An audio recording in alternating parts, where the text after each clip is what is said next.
Hello everyone and welcome to my channel Wroclaw with Monika.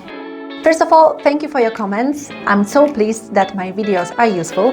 Please subscribe if you would like to receive notification about the new episode. Today I'll tell you all about Centennial Hall Complex. If you're visiting Wrocław for at least 3 days, this place is supposed to be on your list, especially during summer, and you can spend here the whole day. If you live in the city already, well, how much do you know about this place anyway? We'll go back in time to see how and why the complex was built, and we also check what you can do here today.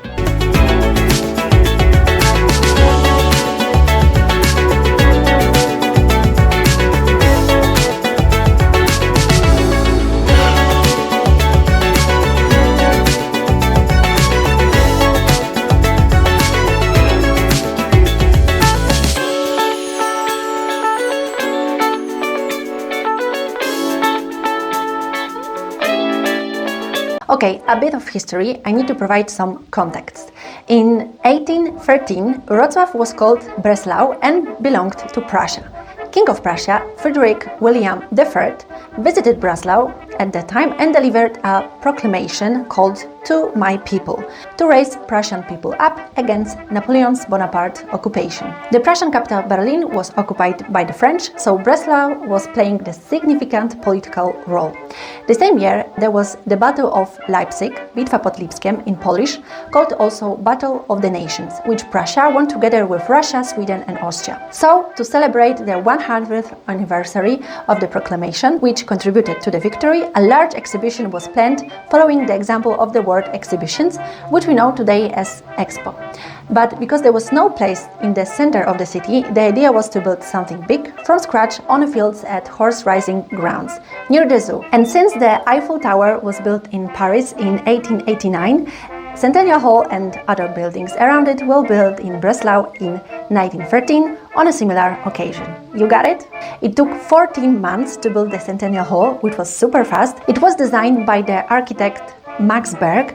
His new concept of using reinforced concrete for the first time in Europe was questioned. Max Berg brought the idea from the United States, when this technique has already been used to build high buildings. But here it was new, and lots of people were convinced that this building would collapse.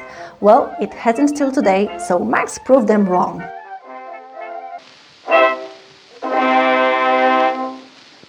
The Centennial Hall is an example of early modernism. The building has a symmetrical quadrufold ground plan with a huge circular center space covered by a ribbon dome.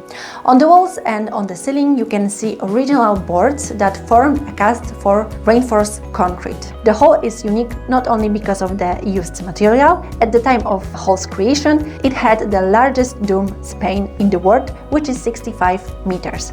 The hall is 42 meters high and was accommodated 10,000 people, which for today's safety and logistical reasons may be less. It depends on the event. By the way, before the war, Adolf Hitler gave a speech here for about 13,000 people. It's because there were benches back then, not chairs, and they could squeeze. And obviously Hitler didn't care about safety, did he?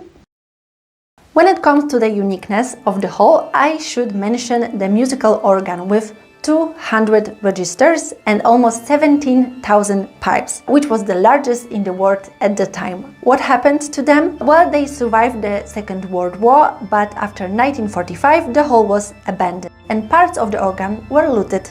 But the surviving elements can still be heard in Wrocław. You can admire them in the Cathedral of the St. John Baptist. Between 1945 and 2006, the hall was called the People's Hall, so don't be surprised that some people still use this name. The balconies we see above the main entrance are the balconies of the Imperial Hall. It is a space for up to 300 people. It has an exit to the hall's VIP audience.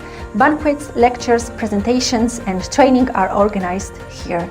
We also have a basement in the Centennial Hall. This is another space for different types of events, but it's not used that often. The hall was created for people to host exhibitions, concerts, theatrical and opera performances, banquets, business summits, sports events, fairs, etc. And it still serves the same purpose today.